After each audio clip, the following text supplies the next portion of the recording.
she co-sponsored. Congresswoman, thank you very much for being here. What do you think of the executive actions that President Biden just signed a moment ago? I think it's a courageous first step in trying to make sure that our next agenda for the next 4 years is centered on environmental justice issues that are critically important to my district. It's such a relief to have an administration that will actually say the words environmental justice. I represent part of the city of Detroit. Detroit is one of the top 10 cities when it comes to asthma rates among our children. This is the 85% Black city. The fact that you see a lot of what he has put forward, pushing back against federal investments into fossil fuel industry, which has really poisoned our air, impacted our waterways. And I can tell you, as somebody that represents one of the most polluted zip codes in the state of Michigan, we want to see this kind of aggressive move. We know it's only a first step. There's so much more to do, and that's where Congress can come in and be even more bold and have meaningful action that is sustainable, that really creates a better future for our children.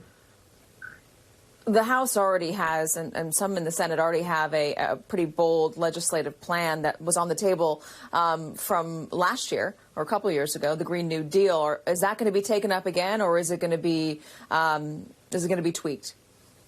Absolutely. I mean, I think the Green New Deal is not going anywhere. And if anything, I'm really pleased to see that much of some of the principles and the values in the Green New Deal are in this executive order by President Biden, especially the fact that they are looking at many of these issues around air, land, and water through an environmental justice and racial justice lens. That is something we rarely have seen in the past, and that's what many folks that have supported the Green New Deal was asking for. And I'm also glad to see that people fully understand through the Green New Deal, which is centered on really creating jobs that are around clean air, clean water, and so forth. So a lot of those principles are very much present in this executive order, and I'm so glad that many people could be at that table to be able to shape this. The Green New Deal had a big anti-messaging campaign against it. Since it's been out, President Obama has come out and said maybe sometimes you got to moderate your language, not necessarily referring to the Green New Deal. Michael Mann, my last guest, has said that too much was put into the Green New Deal that enabled too many people to say, no, we don't like that, and no, we don't like this, and potentially alienate folks who were nervous about some of those social programs or social change that was included in that deal. Is there an argument made for tailoring it down to only address the fundamental climate issues and then address everything else on the side? Oh, I think the Green New Deal, if you read it, it's not very long. It is a vision. It is a vision for the future. And I'm actually glad it was very bold because, if anything, it did push and it continues to push many of my colleagues, including the president, towards, again, a much more aggressive and I think, timely approach to addressing the fact that we don't have clean water and clean air in our country right now, especially in communities like mine. So I think it's really important to understand it's very much a success story, and that the introduction of the Green New Deal had started conversations that people didn't want to have.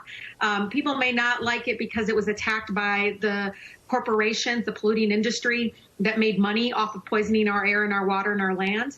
But if anything, when you read it, anybody reads it, there's this is exactly the direction that we need to move our country towards.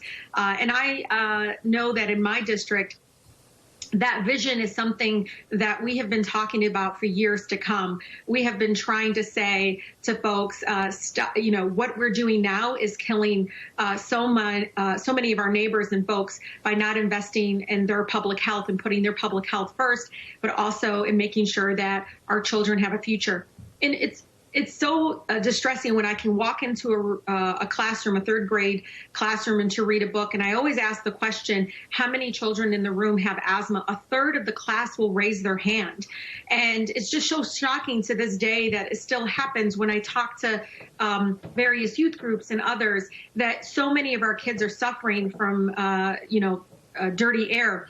And just like we always say that our kids can't learn if they're hungry, I believe truly that they can't learn if we're poisoning their water and their air and their land. And so I think it's really important to understand that the Green New Deal is centered on that urgency.